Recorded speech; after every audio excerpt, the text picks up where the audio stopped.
So we thought as we were thinking of the Talent Summit, and you're going to hear a lot of great conversations today, but one of the questions that have been coming to our mind, and we're getting asked all this time, it's like, what does the path to the C-suite look like?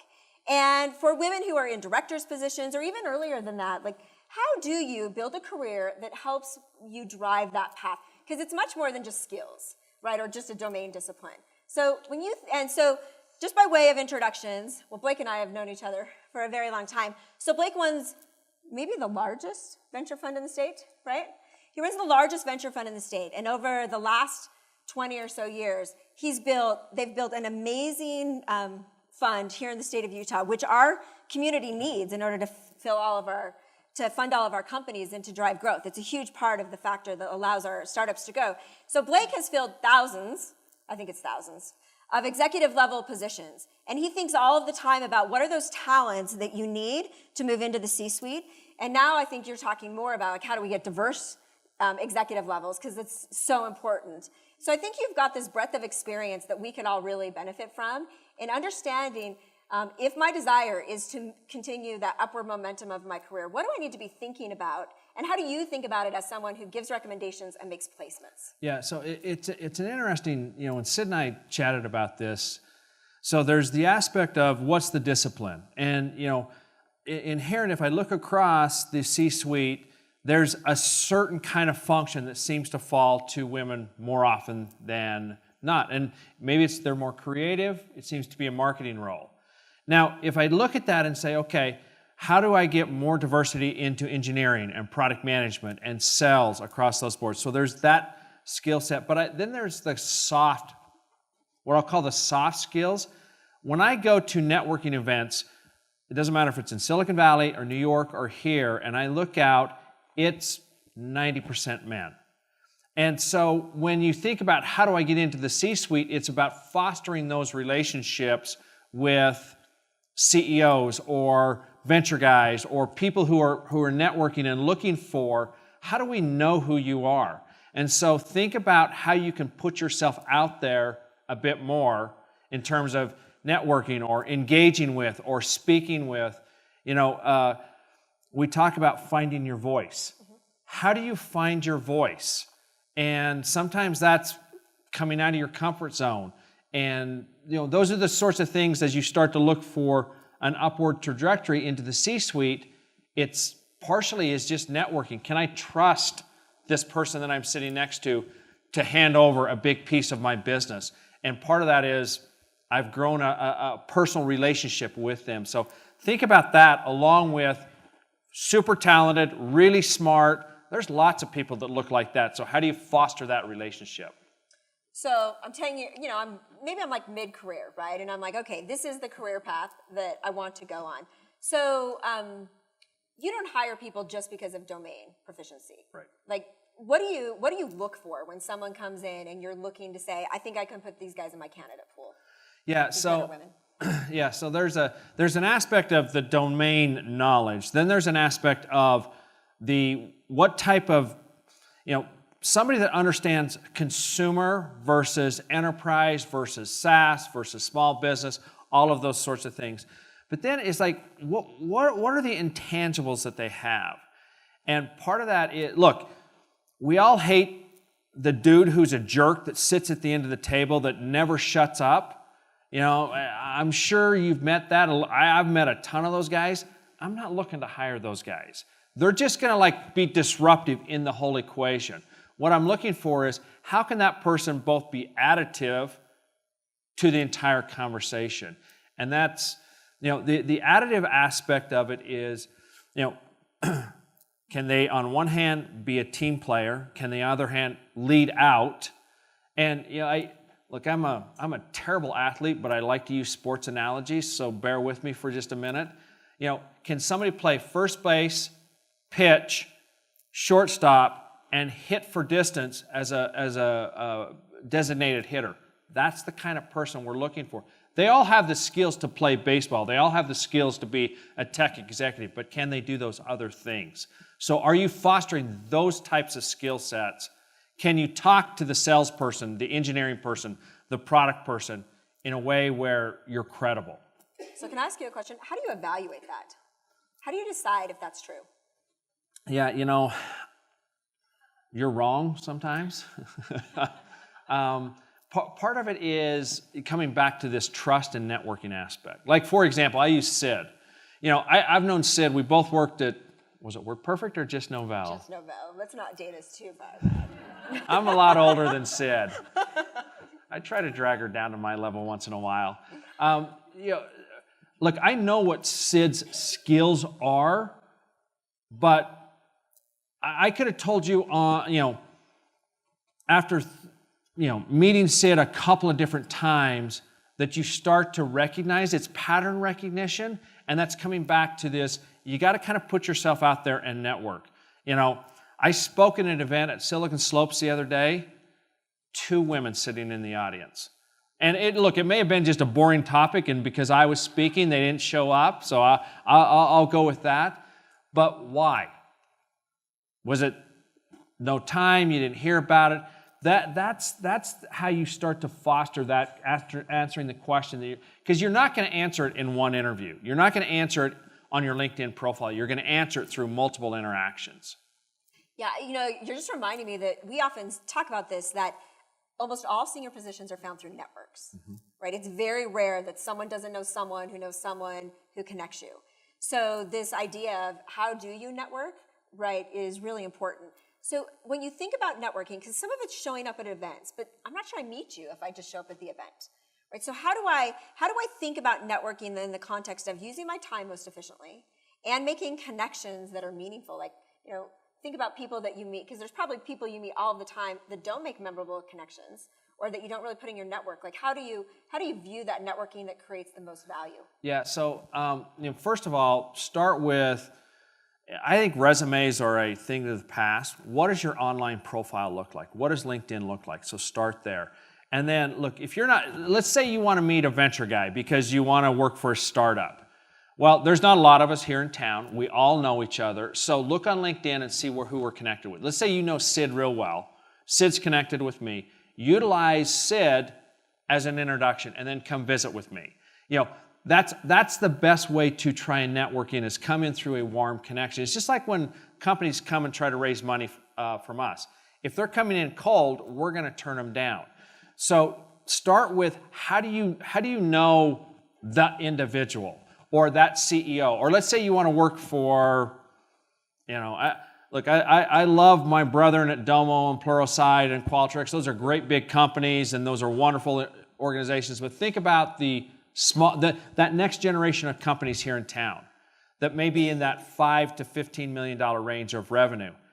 How do you know that person? And look and make those connections. And if you don't know them, figure out how to get to them, because inevitably somebody in this organization will know somebody that you want to get connected to. That's how I would advise. Right, and I think that's an important point, which is just showing up at an event doesn't actually expand your network. Right, it actually takes a little bit of effort and being pretty thoughtful about doing those paths if I want to make those connections. Yeah, I'll give you one example. I hired a woman. Her name's Holly Pressler. She's on the investing team, and one of the things she wanted to do was to network with other women VCs. Tara's laughing because there are not a lot of them out there. I mean, I think we're like low single digits in this industry. It's terrible. That might be true. If that might be generous. That might be generous. And so, look, I happen to know about 5 that are extremely good friends. And so Holly came into me, and I reached out to each one of those women and asked, would you spend time with Holly? And it turned into this really interesting, look, Holly gained a lot more experience out of it than Maha at Canaan, or Kate at Scale, and all of these women that we connected with. Or vice versa. I didn't know the woman at the firm, but I knew one of the male partners that I connected with. The benefit that Holly received was tremendous, and the women were more than happy to give that advice. So, if you think about that sort of stuff, it's making those connections. That's right. And I think you highlighted something that's important to mention too, is that it doesn't happen over just one interaction. If you're on the path to the C-suite, it requires way more than just one conversation for someone to feel confident enough to give you that referral into that position. And I think that that is a really important thing to remember. It reminds me of even just raising capital, right? Like no one gives you capital just because you pitch once. There's an entire series of kind of rituals that go around meeting someone, understanding your confidence, and basically giving your money. And I think the same thing is true in the executive suite. It's so true. You know, what Sid said, look, when I invest into a company, that's going to be a 10-year relationship for me. In fact, there are people who I invested into when I was at Novell 20 years ago that my wife still sends Christmas cards to. So you foster that friendship. It's not any different than going to work and building a company, building a startup. I mean, I'm looking at an individual here that I've known for 30 years. She's a lot younger than me. She was in high school when I met her. Anyway, no, she'd been in junior high. But, you know, it was easy for me when she called me on the phone to ask about a sales position that she was interviewing for because I'd known her for so long. Now, you can't start that type of relationship today and get to it, but if you start today, think where you'll be in a year. Because if we're going to recommend somebody, it's because we've had those multiple interactions.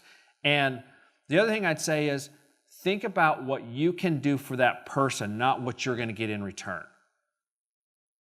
You know, you always start there. If you're giving more than you're receiving, you will be better off and you'll get to the C-suite quicker because then people can trust you because they don't always feel like you're coming at them for something. Yeah, or even just a connection. Yeah. Right? Like, hey, just connect me, because it gets hard. I think when you're expecting, because it's so network driven, and when you need that referral, the person giving the referral actually is putting their reputation on the line. And I think sometimes we forget that in just asking for the connections. Because sometimes I feel that pressure too, where I'm like, oh, I don't know if I know that person well enough to be able to give that recommendation. So there's this filter. I think it happens on both sides. One great example, and this is a dude, so we can all poke at this guy, but I'd met him once, and he got referred into me. I've probably gotten 5 LinkedIn, can you introduce me to all these different venture firms? I have no idea what this guy's business is, so it becomes really difficult to introduce as compared to the other side of the equation where, you know, I've had this ongoing relationship. I know who they are. I mean, we joke with Tara. I met her when she was at Mercado years ago. She's been a great resource for me because I can bounce stuff off her as it relates to some of the stuff that we're talking about on how do we hire people because I trust and know her opinion there's a filter that's associated with it. Yeah, I think that's really important. So I'm going to go back in our careers a little bit. So when you, what do paths typically look like? So when you look at, like, what does my path have to look like as I go from like a manager to, like, do I have to go manager, director? Like, what we were talking a little bit about this morning about, you know, big companies versus smaller companies and how those positions look like. What does that look like? Yeah, so let's say you work for a big company. You know, we got some great ones here in town. You're a manager or a director at Adobe, for example.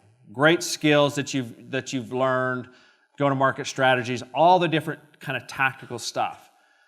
And you want to see about getting into the C-suite, and you're looking at Adobe and like, you know, the opportunity is not, it's there, but there's like a ton of people that are above me that are at that senior director level. So think about, do you have the stomach to go be somewhat of an entrepreneur and take that risk? Because as startups, we look for people that may be a director at another company to come and be a VP at a startup because those skills will translate. And that's sometimes the best way to kind of break through because you go work, you're a VP of product for a startup company that ends up going public or gets acquired. You know, then you become a really sought after candidate because you've already done it once.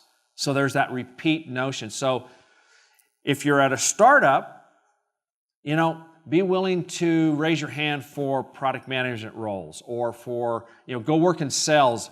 Getting close to the customer and hearing the customer's voice, extremely important. And so, though, you know, from a career path, there's the big company. Can you be a startup? Because sometimes you can make that jump from a director level to a VP level through that because they're adding executive talent constantly at those companies. Yep. And that's where also getting part of those networks makes a huge part, because you're relying on these networks to give candidates in. And we at the Women Tech Council get questions every week about those types of positions. And so we're also trying to figure out how we can even create those connections that are a little stronger. Let's talk a little bit about, so let's say, I'm figuring out this path. Actually, I wanted two questions. One question is, what if I want to go backwards? Or the other way, what if I'm at a startup and I want to move into a position at a slightly bigger company? So what happens if all my experience is at, sub $10 million companies? How do I move up into other companies? Yeah, so, moving into a bigger company is sometimes a little bit more difficult. And what I mean by going from a director level person at a small company to a VP level at a larger company. I had great advice from a mentor early in my career. If your career, going like this, sometimes it's okay to plateau and go like this to kick it up again. So sometimes if you have to go from either a lateral move, or let's say you want to garner some skills around product management and you've been in product marketing. Well, you're probably not going to get hired at, I'll keep using them because I like the company, Adobe, as director of product management from a product marketing. So you may have to go in as a manager level person, but you're going to gain some valuable skills that will either propel you there or bring you back out to Oracle or another big company where they'll be looking to hire at that level. So it's okay to be a director here and go back in as a manager if you're trying to broaden your skill set over here. Okay. So we can definitely think about doing that, because I think we have lots of people on both sides, right? And I think it's difficult to navigate between those. So you reminded me as you were talking of a question, because I'm always curious about this. When you think, what are the top 2 skills you think are most important that someone has? Like, what do you hire for? Because I know what I hire for, but what do you hire for when you look at someone? What's really important to you? So there's an aspect of craziness, and what I mean by that, I work in the startup world and have done for 20 years, and you have to be crazy to be an entrepreneur, and that's okay. It's great to have that degree of craziness that's associated with it. And then I think the other thing is, and I don't want to sound Pollyanna with this comment, but being nice is okay.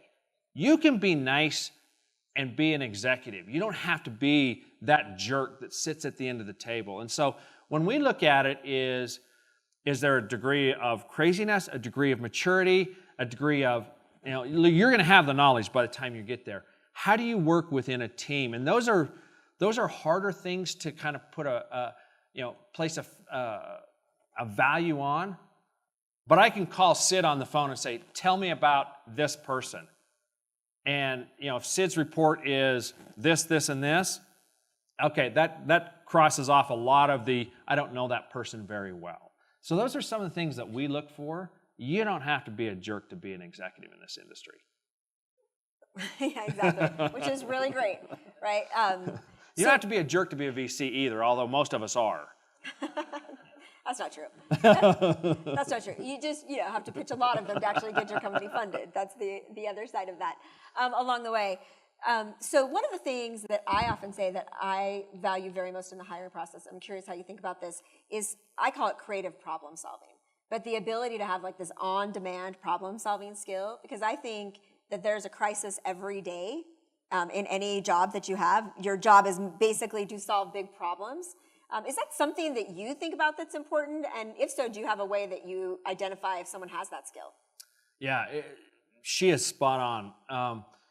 Every day there's something that comes at you, and can you handle not only one crisis but multiple crises coming at you? And, we can do some testing around that where we'll give them problems and see how they react. But the problem-solving skills are, I'd rank those pretty high. And you can look back at kind of where they came from, and if their history has been kind of like you've job hopped a lot. I looked at a LinkedIn bio the other day of somebody that I wanted to reach out to. Had 5 different jobs in 4 years. So then you start to ask yourself the question, can they solve problems or do they just run away from a problem? So those are some of the things that we look at that you might not think about on that problem-solving spectrum. Yeah. You remind me, I read a study not too long ago about a CEO, and his way to decide someone's problem-solving skills is he would take his senior executive level candidates to breakfast, and he'd pay the waiter to mess the order up and see actually how the person would react, right? If your order's completely messed up, if you don't get what you want, because it tells a lot in that world of like, oh, bunch of chaos, don't get exactly what you want, how do you react? So that was actually his way, which I thought was brilliant, to assess those kind of things, because they're so critical. I've kind of decided I can almost train for a lot of skills, but I cannot train for the problem-solving skill set, or for people who get frustrated in that kind of situation. Yeah, there's two examples I'll give you there. One is, I always watch for how people treat my assistant. If they treat them bad, then I don't have a lot of use for that. So that's kind of point one. We had a situation in our firm a few years ago where, because of travel schedules, the senior partners were not available to meet with the company. And so I had sent a couple of my younger guys, my associates, in to meet with the company. The CEO blew them off. And we didn't fund that company. Thank heavens they ended up going to jail later for other stuff. But it's not only how you treat, look, if you're constantly looking up, then you're not going to make it very far, because it does matter, how you treat the waiter who messes up an order, or how you treat my assistant when you're trying to get a meeting with me. When things fall apart or get changed around, if you're mean or rude, it matters. Okay, so one question, then we're going to take a few questions from the audience. One more question I have, which takes us a little bit to the more the executive level. We were talking about it this morning. We get the question all the time, if I'm interested in board positions, not only how do I learn about them, but what skills do I need to have in order to be considered for a board position?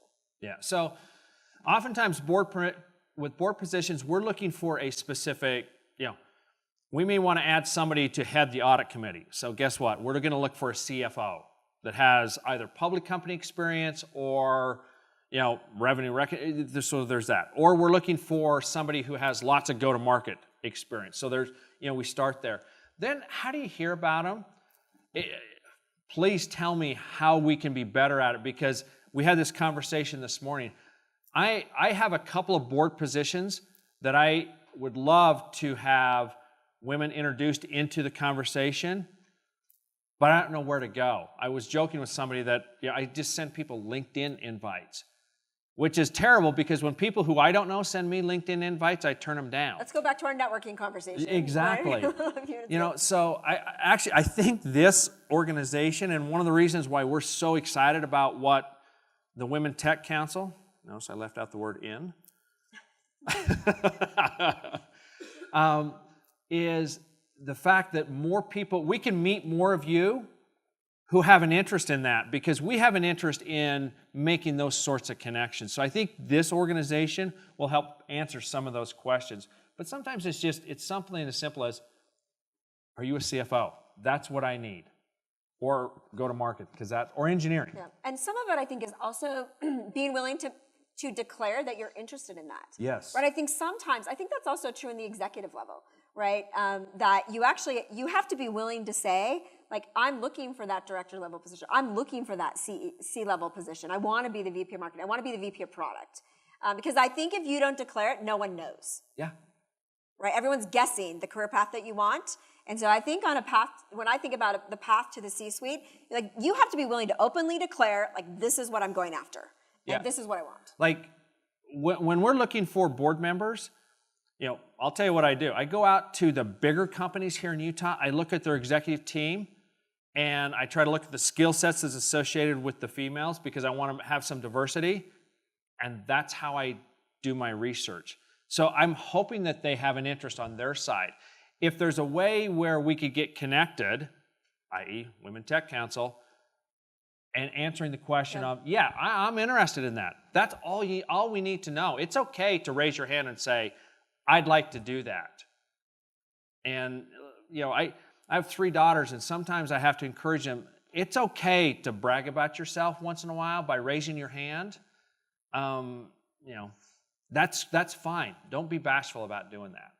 Yeah, that's great. Okay, so we're going to open it up for just a couple of questions, probably like 3 or 4 questions. If anyone wants to ask a question around this conversation, this is your time to raise your hand and ask tied to that conversation. If not, I have plenty more questions. Where, I'm blinded. Okay, is that right from the light? Yes, sure. So Blake, I was really intrigued with your comments about networking. So my question is actually for Sid. As a woman, how do you find time to network? Because we have so many hats that we wear as moms, as we have our careers. How do you find that time to network? That's a really great question. How do you find time? And I do find that, everyone in the world, right, is in the midst of balancing things.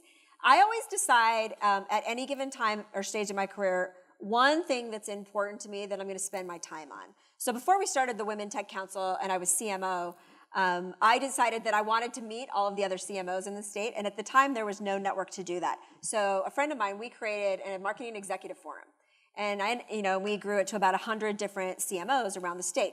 And so I decided that I was going to just dedicate some amount of my time to one activity. I can't go to everything. I don't go to a lot of stuff. And I try to kind of contain. Actually, one of the reasons Women Tech Council we do stuff during the days is because that's when our community shows up, right? So we don't do hardly any evening events because no one comes. So we almost exclusively do stuff during the day. And so because of that, but I try to find one network that I'm trying to build at a given time and give that my focus at that specific time. Clearly, for the last long time, it's been the Women Tech Council. But I will tell you from just the effort of, when we started, we had no idea what it would grow into. But my network of thousands of women would never have existed had I not taken the time to do that at the beginning. Because our paths would never have crossed, right? They just naturally wouldn't in the normal trajectory of my career. And when I think about all the opportunities that I've had in my career over the last decade, a lot of them have come because of the connections that I've made here. When I did my startup, lots of my venture connections came that way. 50% of my executive team were women because my network was different than everyone else's. And today, 75% of my executive team are women because I have a bigger network that way. But I think in the world of time, we don't have enough. I'm going to invent like 48 hours in one day.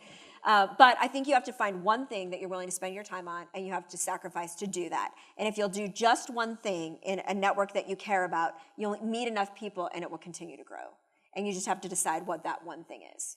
Yeah, just to add to that, we tell our CEOs, one in a row. Pick one thing, do it really well before you go on to the next thing. And so, to your point, if you want to work in the startup community, okay, that's big and vast, so pick the venture community. There's not a lot of us. Go meet those guys. Or, the peer group that you would talk about, like with Sid with the CMOs. That's what I would suggest. Maybe once a quarter is all you do, or twice a year.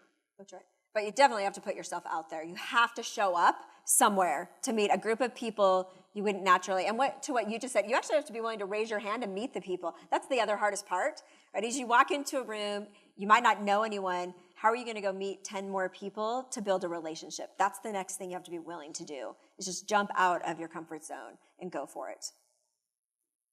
Great question. Thank you. Any other questions? Okay, do you mind I'll repeat your question. Oh, we got a mic for you. Perfect.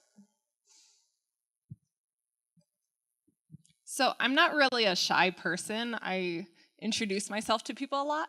But how do you take it to that next level from just like having a conversation with someone at events to like possible job opportunities?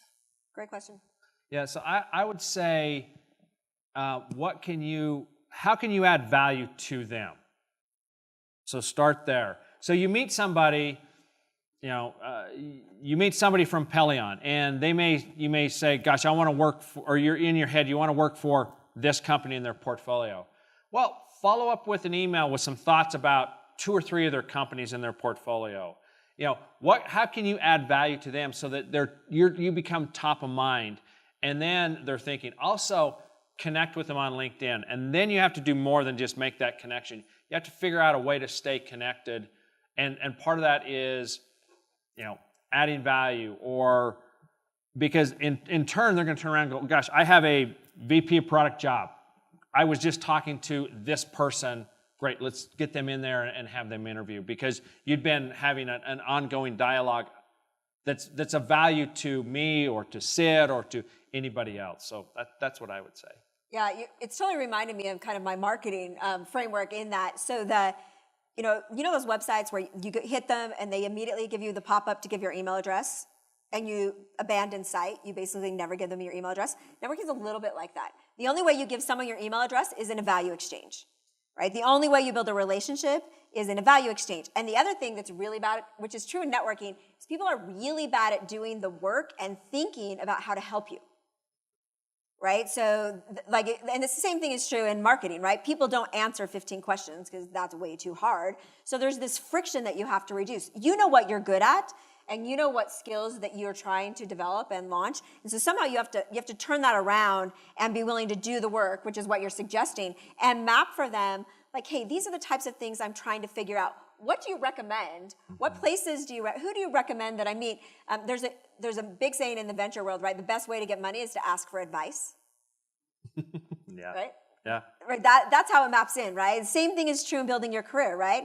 The best way to understand what opportunities are out there is to ask for advice, not declare that you want them or that you need them, but that they have some insight that directs you. Yeah, because today, if you were to come to me and say, I want to be your VP of sales, well, we don't have any in our portfolio, but tomorrow I might, or next week. And so as long as I know, and we try to keep, it actually sits in a folder in Outlook, a bunch of resumes, so I'm looking forward to your database that I can just pay for, and we'll use Chris Cooper's salary to pay for it. Yes, okay. Thanks, Chris. So, yeah, spot on. Okay, yeah, that's a great question, and I think one we always think about. I think, kind of in summary, what's the final piece of advice you would give, this community, which might be like the largest community of kind of women that, you're thinking about, how do I even get these into my companies or create exposure? But what advice do you give to this community that they should do? When I made the comment earlier about finding your voice, I know you all are aggressive and what have you, but declaring that you are interested in X, that would be my takeaway, is because I'm assuming everybody in this audience is smart, talented, love to have all of you in all of our portfolio companies, but unless I know or we know what you're looking for, what your skill sets are, where you map to, and that's just raising your hand and not being shy about telling us that would be kind of my takeaway. Oh, that's a great takeaway. Thank you for spending the time to come. We really appreciate it. Join me in giving her thank you to Blake.